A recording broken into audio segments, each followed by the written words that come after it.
All right, good afternoon, everyone. We're going to get started in just a minute, but I have to read the very long disclosure, so humor me for just a second. You'll hear this a lot this week. Good afternoon, and welcome to Smart Data, Smart Clinical Management, SmartCare, presented jointly by the Alliance for Home Health Quality and Innovation and the Visiting Nurse Associations of America. This session is being recorded. This continuing nursing education activity has been approved for one contact hour by the Maryland Nurses Association, an accredited approver by the American Nurses Credentialing Center's Commission on Accreditation. In order to receive your certificate of completion, you need to attend this program in its entirety and complete the evaluation, available in the conference app. Certificates of completion are available at the registration desk. Our faculty has disclosed no financial conflict of interest. A copy of the full disclosure sheet is available on the table outside the room. I'd now like to introduce today's presenters. Stacy Ashworth is a registered nurse with more than 10 years of experience at the clinical, quality, and operational level. She is a quality expert holding credentials in diagnosis coding and OASIS. As an RN, she is well-versed in data analytics and research pertaining to data as it relates to this specific demographic. Susan Carmichael is Executive Vice President at Select Data, a national firm serving the home health and hospice industries for over 20 years, providing document review, coding, quality outcome services, software, and now descriptive and predictive analytics solutions to the post-acute industry. Susan has held many C-level positions for nonprofit, for-profit, and publicly traded home health and hospice firms. She has taken agencies to both the American and NASDAQ stock exchanges and has grown multi-state Medicare, Medicaid, private duty staffing agencies by both acquisition and native growth, and is credited with growing one startup firm from billing $114 the first week to $515,000 per week in less than 4 years. Susan has been published in many journals, including the Remington Report. She's a frequently requested speaker at state association conferences on industry topics, including OASIS, coding, ACOs, star ratings, VBP, patient engagement, and health literacy, as well as changing regulatory climate. Kimberly Kindred has served for 26 years as a registered nurse with 19 years in the home health arena. Her home care experience includes case management, director of operations, and subunit administrator. For the last 5 years, she has served as the regional director of clinical services for the Southwest region of CHI Health at Home, providing clinical oversight and management to ensure the highest quality patient services are delivered in a fiscally responsible manner, ensuring regulatory compliance, clinical effectiveness, and efficacy of our locations in Ohio, Indiana, and Kentucky. Judy Schuler has 30 years of experience in healthcare. Judy is the Chief Clinical Officer at CHI Health at Home, which operates home health, hospice, home medical equipment, infusion, transportation, and staffing. Judy is responsible for the quality of care for over 200,000 patients. She directed the development of highly specialized clinical care programs and clinical education programs for over 70 agencies in 9 states. Judy also led the development of value-based programs that have successfully reduced hospitalizations. And now I will turn it over to Stacy to start us off. Hello, and thank you for coming. Here's the clicker here. So our learning objectives today is we want to describe for you some impending industry changes, describe the outcomes and benefits of collaborative effort with a third-party partner, and discuss why more information does not always equal better outcomes. Describe how SmartCare assists in helping clinicians organize knowledge.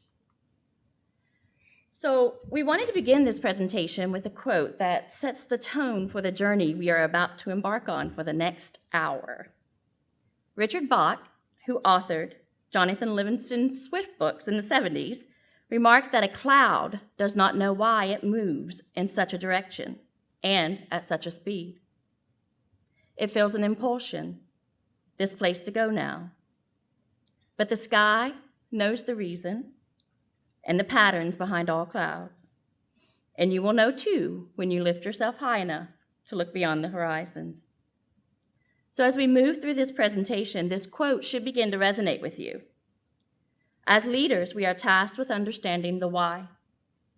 And when you leave here today, you have a greater understanding of why we continue to face the same problems each day, and that understanding will contribute to a movement from impulsion to purposeful action, at the patient level, the clinician level, the agency level, and the organization level. So we begin with the journey.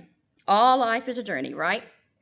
And we've heard the various ideas of history repeating itself. You're a completely new person today than you were 7 years ago, or what is old is new again.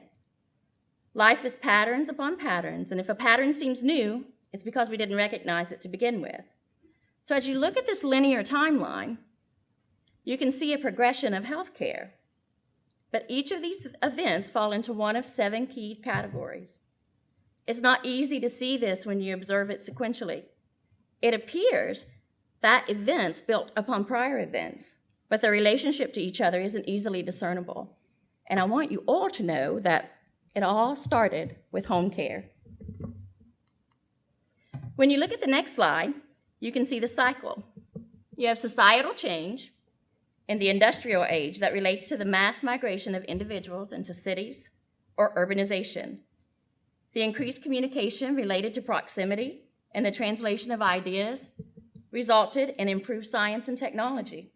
The societal change dictated the need, and as our population grew, we were close together, we found that it was far better to care for people in a central setting.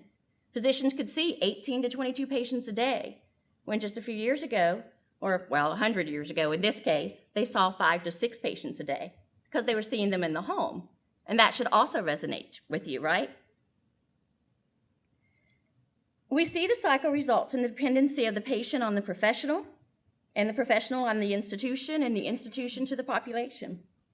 And with that comes cohesiveness and organization. We now understand it. Licensing needs and changes because we've got to regulate what we now understand. And educational reform. We institute it, we teach it. Educational reform, science and technology, and societal change are interdependent, and it is their appearance that prompts our response.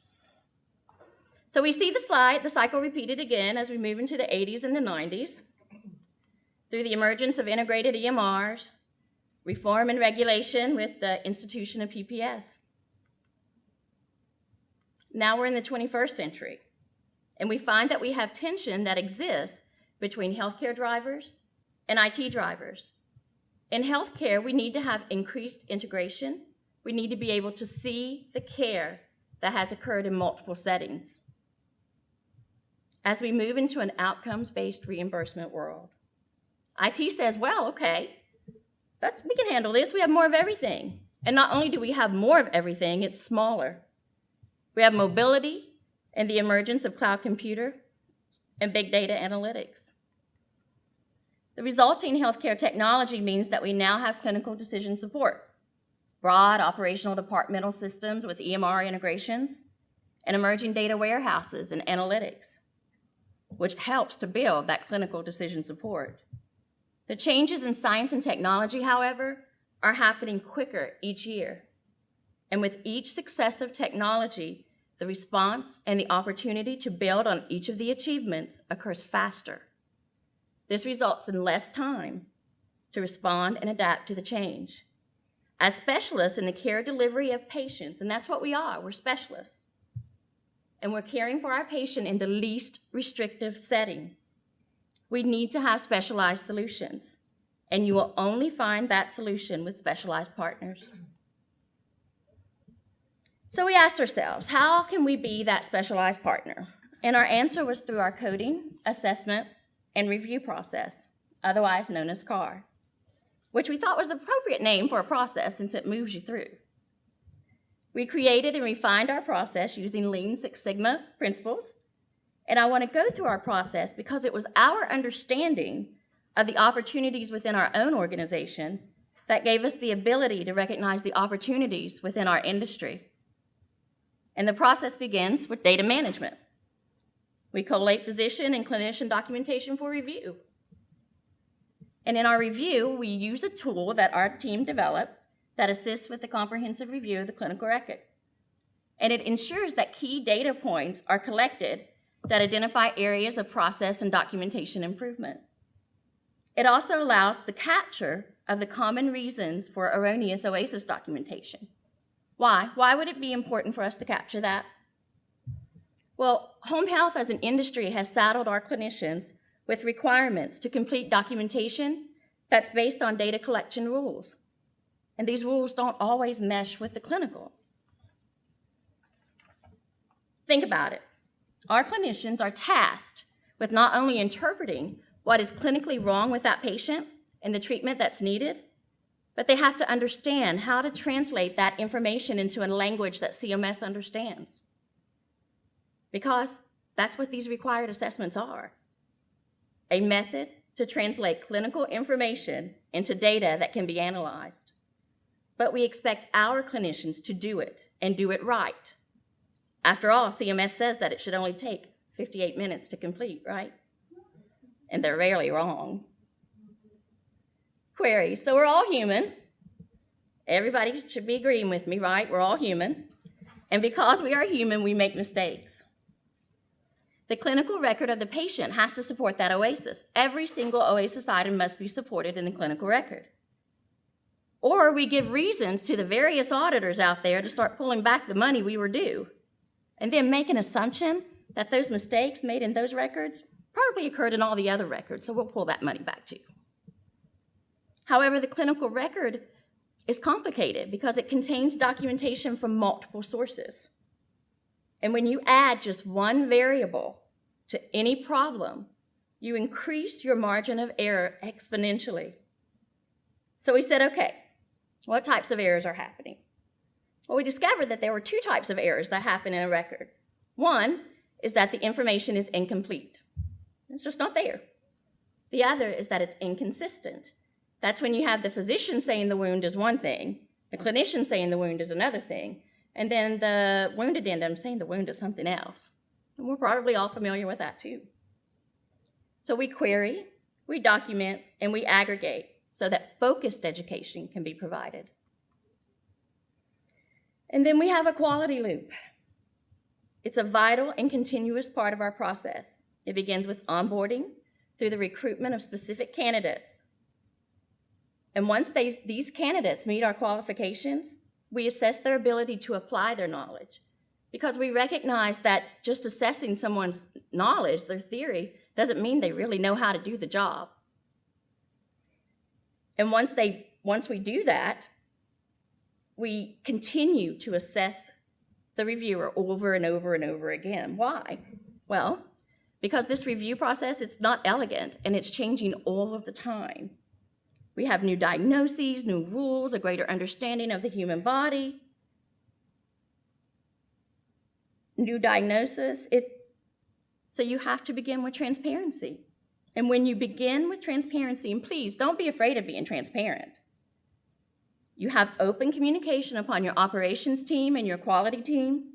You recognize that the best solutions are found by looking at situations from multiple angles. And if you communicate in a transparent fashion, then individuals aren't left with trying to fill in the blanks, which can change the intent or maybe even your original message. So finally, we get to the recommendation. So we go through all those steps, and you're probably wondering why. Well, because garbage in, garbage out. And we have a responsibility to our clients to ensure that their data is accurate, that they're not making decisions for a diabetic patient with a CHF patient's information. Practically, the recommendation that we deliver to our partners provides coding, OASIS, and document review at both the individual level, and then when we aggregate it to provide reporting at the clinician, agency, and company level. This transforms the data into smart data. It's accurate and it's actionable. And the data that our partners can use and have used to provide smart clinical management. And with that, I will turn it over to our esteemed partners, Judy and Kim, with CHI. All right. Well, thank you. So I'm going to talk about our journey. And I don't think it really started in 1800 like you did, but but it can feel that way. A little bit about us. We are CHI Health at Home, and you may have heard of CHI, Catholic Health Initiatives. It's a nonprofit, faith-based health system with over 104 hospitals in 17 states. Well, we're CHI Health at Home. in 9 states, and we began in 1976. We do home care, we do hospice, infusion, HME, but what's really important and why I have the slide up here is that we have 1.5 million opportunities to give excellent care. That's huge. And so what can we do? And we had to really look at this, especially when, if you all remember ICD-10, when we were looking at that, what can we do to make sure that we are providing smart care? Are we doing the best job we can in helping our patients? And how do we know? So we decided to do an analysis, and we wanted to look at documentation and coding. Let me get all of those up. All righty. And, yep, I got them all up. Okay, so we looked at documentation review and the way we were doing it now, or back then anyway, in our journey in the 1800s. We realized that we were not doing the job that we needed to do. Some of our agencies did a great job, but what we found for the most part is that when a patient needed to be seen, we stopped everything to go see that patient. And then the coding and then the OASIS review and all of the documentation reviews would be put on the back burner until we could get to them. I'm sure it probably sounds familiar to some of you as well because we are clinicians and we want to take care of those wonderful 1.5 million patient encounters. So we also decided that we wanted to make sure that our hypothesis was correct. And so we had an outside audit of our documentation. Were we really not doing the care that we thought we were doing in our documentation? Our concerns were confirmed. As you can see here, we really needed help in delivering smart clinical management so we could deliver smart clinical care. And we realized we needed a partner in that endeavor, in that journey. So Kim, how in the world did we do since we've done that in 1800s?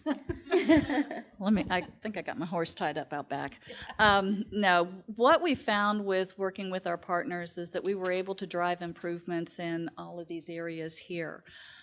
With the documentation, we found that we had more consistent and timely reviews versus, like Judy had said, some of the delays we had from, putting the patient first and going out and doing those visits and putting the paperwork aside kind of hurts you in the long run. But we found that with our partnership, we were able to communicate more effectively, get the timely reviews, and we even had individual feedback to the clinicians with the reviewers within days of their assessments. So we were able to give them the education that they needed to have a better understanding of what they needed to document real time versus, well, let me remember that patient from 2 weeks ago because I can't quite remember I had 5 or 6 or 20 since then, So, that was a huge step forward because of the immediate response and that immediate turnaround, the quality started driving up.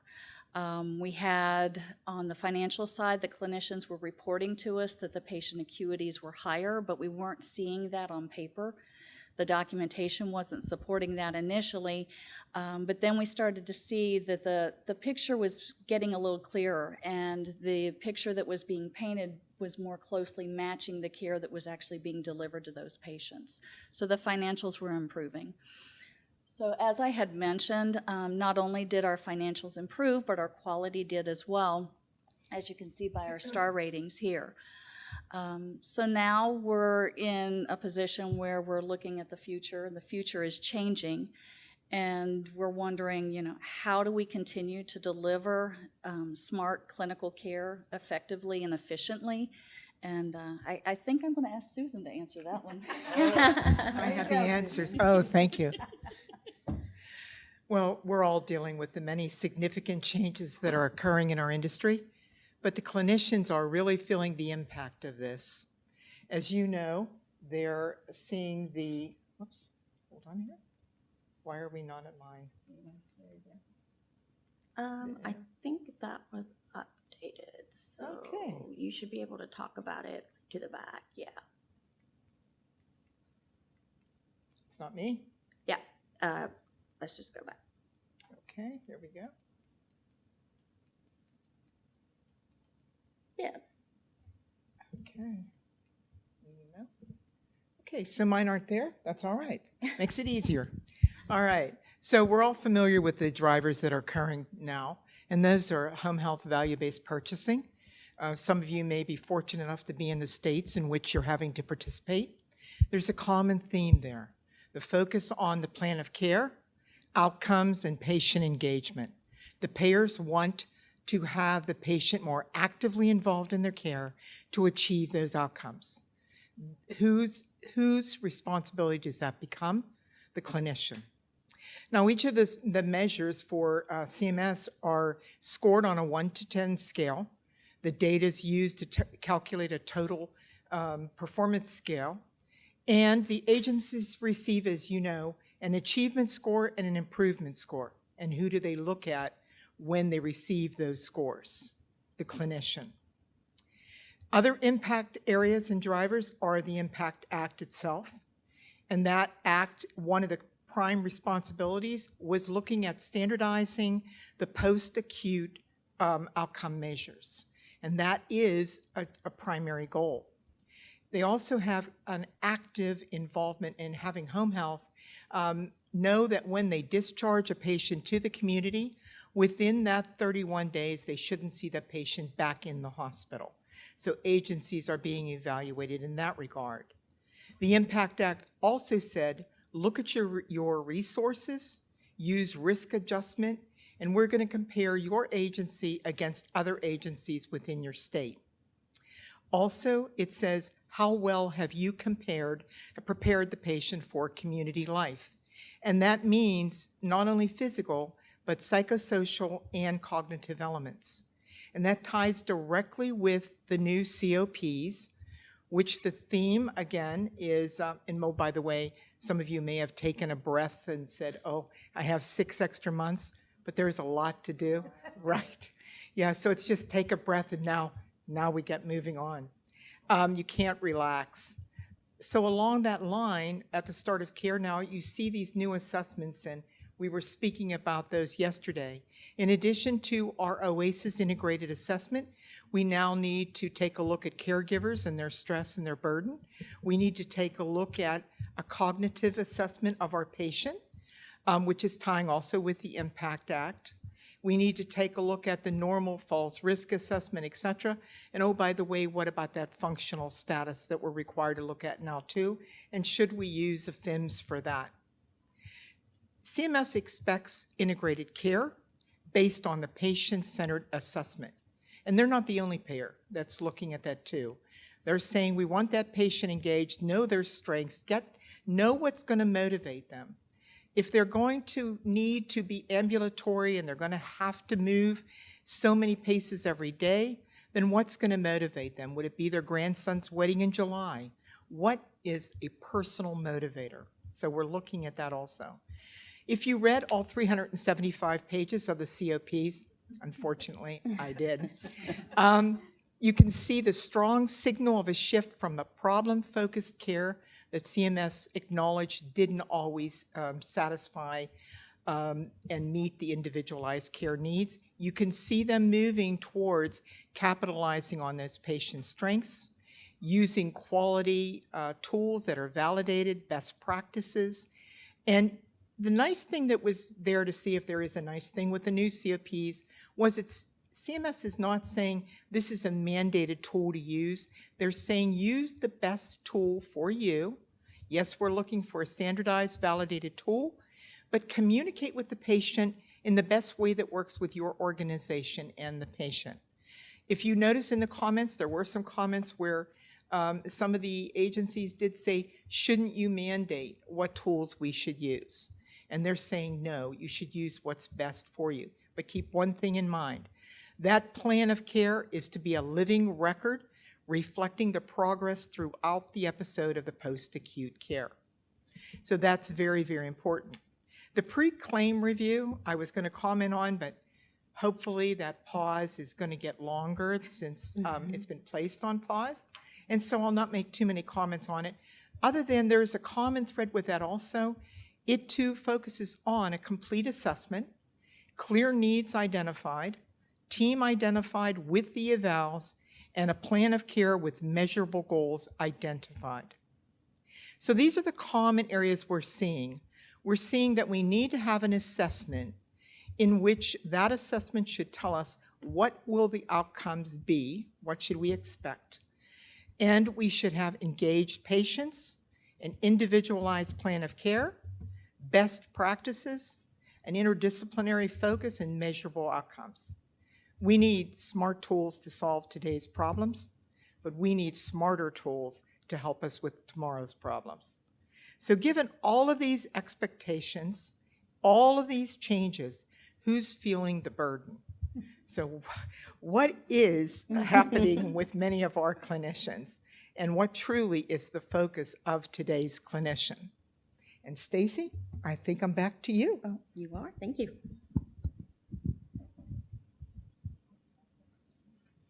Okay, so we know that if it's not changing, it's not home health, right? That's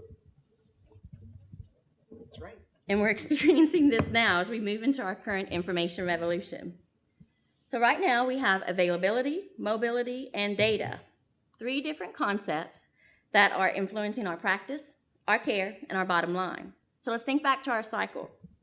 You have an impetus. You have something that says we need to change. And today, that's society's demand for access and production. We have to be smarter, better, and faster today than we were yesterday. So human beings do what they do to respond to that kind of demand. They try to multitask, thinking they can do both. They ignore what they can't handle, which is called information blindness, or they pick one to focus on, which is cognitive tunneling, and our brains will also ensure that it's also the safest one and then convince us that it was the best route to choose in the first place, which is cognitive dissonance. So now all of you are saying, okay, Stacy, thanks for the psych refresher. Why do I care? Well, you care because your clinicians, your knowledge capital, are doing this every day. And that knowledge capital, it isn't boundless. And every day we inch closer to an employee market. So is it wise to place our employees in a situation in which they are faced with making critical decisions regarding the care of our patients with limited and overtaxed cognitive resources? Is it wise to commoditize our clinicians? You know what? We caused this. So when the clinician is in the home and they're assessing, educating, treating, and documenting, and we all, even the brightest among us, have a limited capacity for decision making.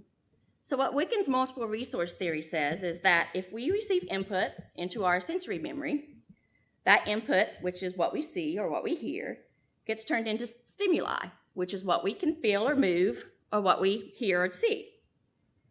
And that information is then processed in our working memory. Well, working memory is what you're using right now as you think at this moment that you did not plan to have a psych and a lecture. But what's interesting about working memory is that it's finite, and it can only hold, or finite, it can only hold about 5 to 9 pieces of information at a time.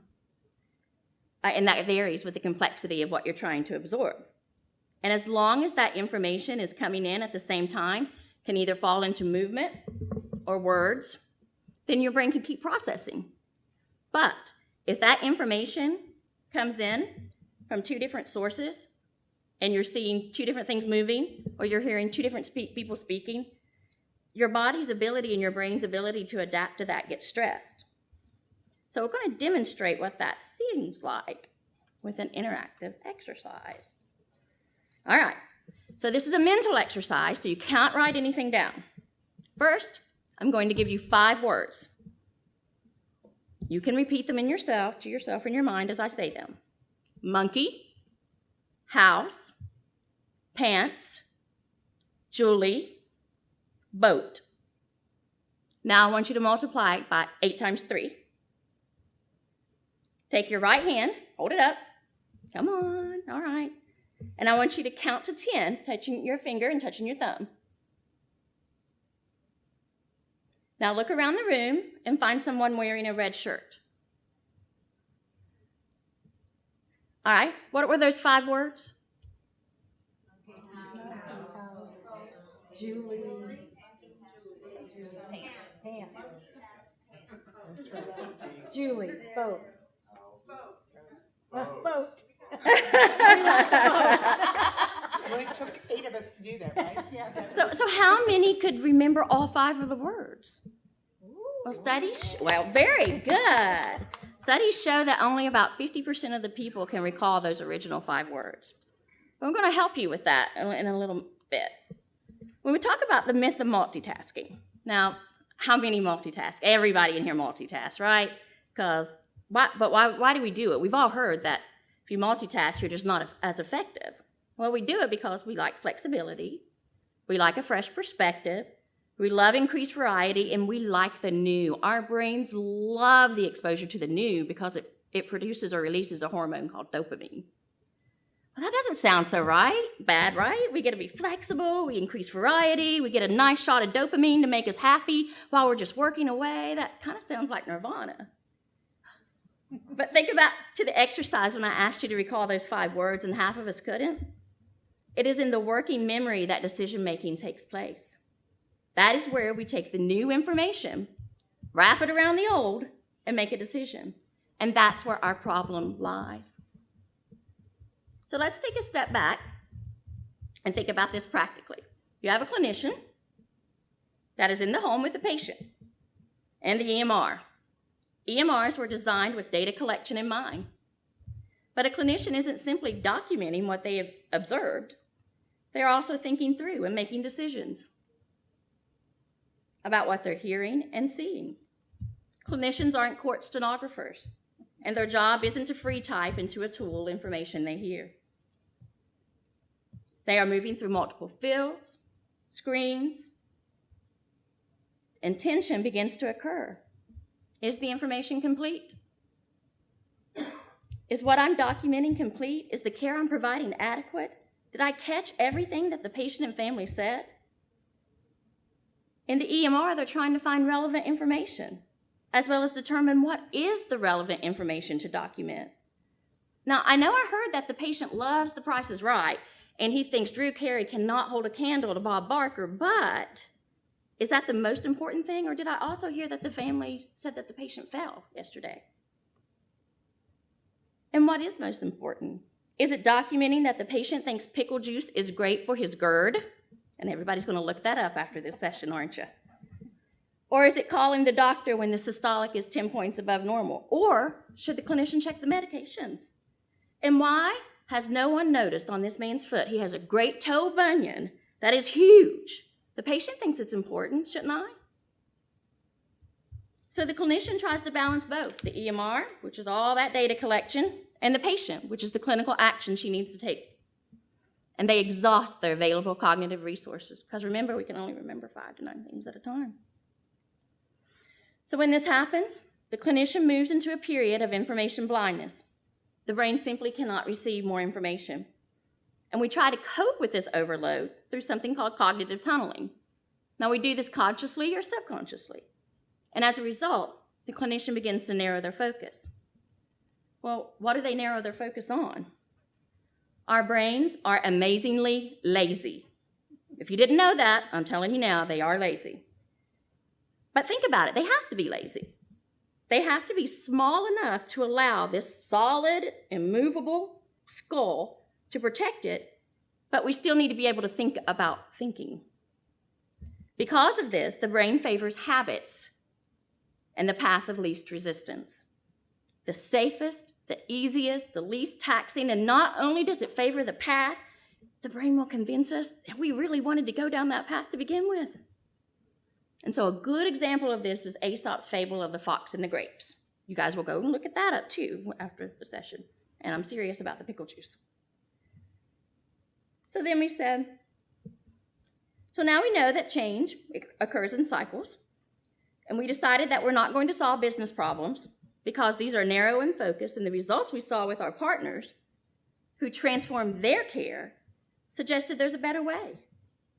Using those same principles that formed our core business, we started asking why again. And all of you at some point have asked yourself these same questions. At first we thought, how can we assist the clinician?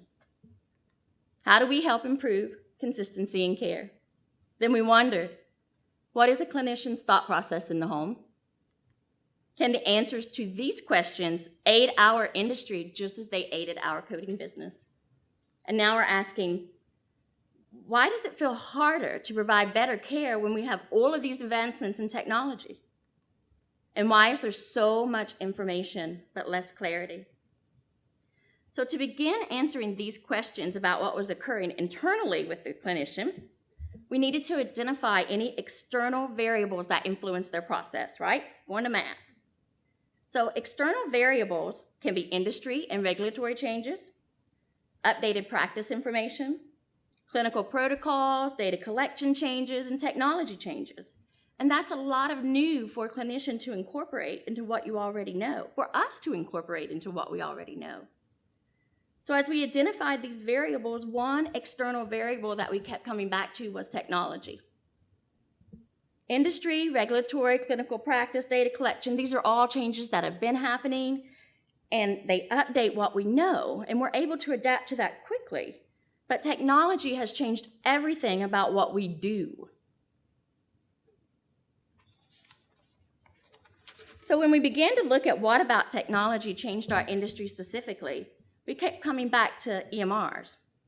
Now, your first thought is going to be EMRs. We just document into the computer, and sometimes it's a pain in the rear because, let's face it, some of the systems just aren't that great. But it hasn't changed fundamentally how we practice. And we would argue that although your practice hasn't changed, it's made all those other things that we have to think about more difficult for you to incorporate into what should be a fluid and malleable way to care for your patients. That we have all been hindered in our ability to recognize, interpret, and respond. But what if we can look at technology with awareness of its potential consequence? Information blindness, cognitive tunneling, and cognitive dissonance. We can design solutions, be they process or technology, with a heightened awareness of the barriers that we face. So we did a lot of thinking and research and discovery, and what we said was that if you collect key data points, and they has to be the right data, and to be the right data, it has to be accurate. Not too much, not too little. You can create clinical models that will drive you to positive outcomes. And it's through the creation of those models that you will mitigate those cognitive barriers, information blindness, cognitive tunneling, cognitive dissonance, and actually transform them into cognitive assets. So our conceptual model says, okay, let's chunk information into like. So think back to our working memory exercise, and we couldn't recall all of those words, right? But what if, and ask yourself this, what if the 5 items I gave you had a relationship to each other? What if it was shirt, shoes, pants, socks, and underwear? You would probably have recalled them, right? Yeah, you would have, because our brain loves relationships. And if you can establish a relationship with something, it makes it easier to recall. And if you recall key pieces of information and apply them to constructs you already know, then you can make better decisions and anticipate adverse events, apply reason, and ultimately validate. Does that new information help me make better decisions? So now we're going to think about these concepts in action. So all of you should have little placards at your table. And I need somebody who's willing to be the EMR. Who wants to be the EMR? Anybody? Yay. Okay, yay! So come on up, EMR. You're standing there with the yarn. That's where you're standing. And EMR, your name is? Yeah, you're just going to stand there. Go ahead and pick a ball of yarn. Pick whatever color you like. Blue yarn. Okay. So you're going to unroll it, unravel it, and you're going to hold on to the end. Okay. So in this exercise, what we have is clinician A and clinician B. And we're going to follow both clinicians throughout a visit. To represent the actions of the clinician, as well as the information that needs to be absorbed. We're tossing this ball of yarn. Your card on your table represents the action or the information. Okay, so let's begin. EMR. Yep. I'm going to start with the clinician and her EMR. She pulls into the driveway, opens up the EMR because she's got to record her mileage, right? Yeah. She walks up to the driveway to the home and sees the family caregiver. Where's the caregiver? So as leaders, we have a responsibility to our teams to understand the why. It is through the understanding of the why that we empower our clinicians. And when we have empowered clinicians, we have a culture of ownership. And through a culture of ownership, you have loyalty, accountability, and the desire to perform. So drawing on our experiences of the case studies above and what we had learned from the cognitive sciences, we then sought to chunk and find the relationships in the information that we had. And so what we said was, what does the patient say? What does the clinician say? And what does the physician say? Now,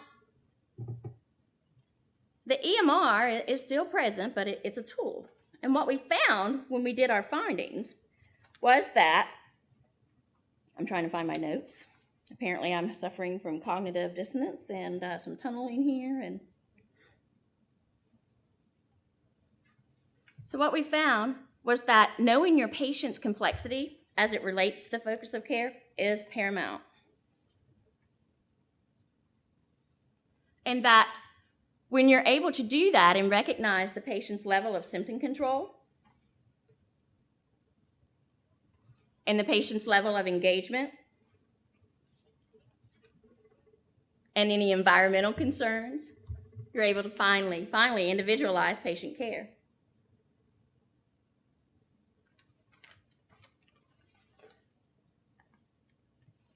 And then it's not about the quantity of the time that's been in the home. It's about the quality of the time. And that education and utilization of available caregivers is so very, very important. So,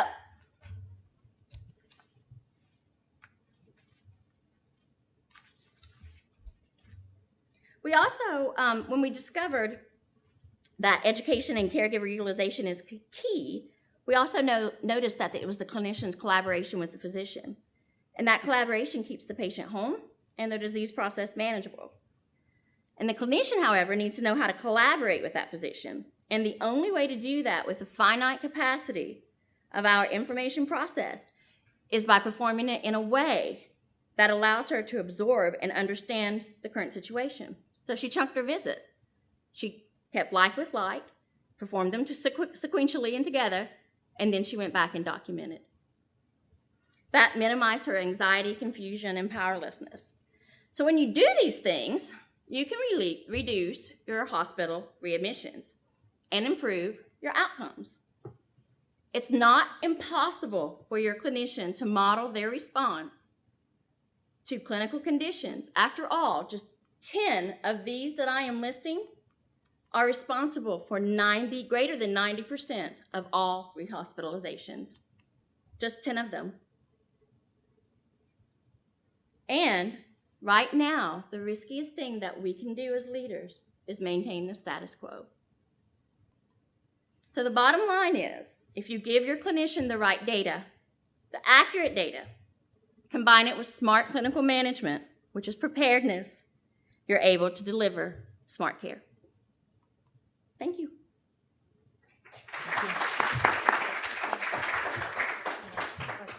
Questions? Any questions? There's a lot of information that we covered, and it's probably, is it resonating though with all of you?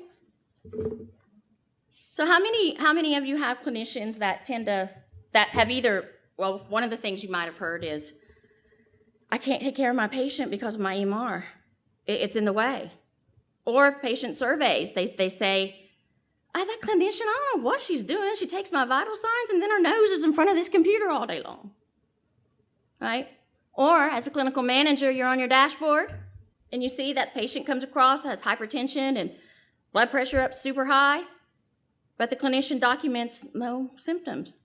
You're like, what is she thinking? Why didn't she do something about this? Because when the clinical manager called the patient was totally symptomatic.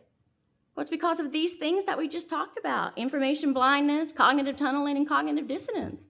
Those are all normal things that we do. We're human. There's a limit to our capacity. And we haven't done a good job making tools that allow us to be effective. And we need to do a better job at that. In our industry, in the healthcare industry, we go to the acute care first. And then we go to the SNFs and the inpatient rehab. And finally, we hit home health. Why? We're specialized caregivers. And we give care in the least restrictive environment. So no more. All right, that's all I have. I'll get off my soapbox. I can stay on here forever, by the way, so. We know that. Oh, now, Susan, that's pot meets kettle over there. Yeah. Nobody has any questions? All right, well, I love to talk about this topic. If you want to come and have a conversation with me, that will be great. I'll be in the booth out there somewhere. That's good. Thank you. Thank you.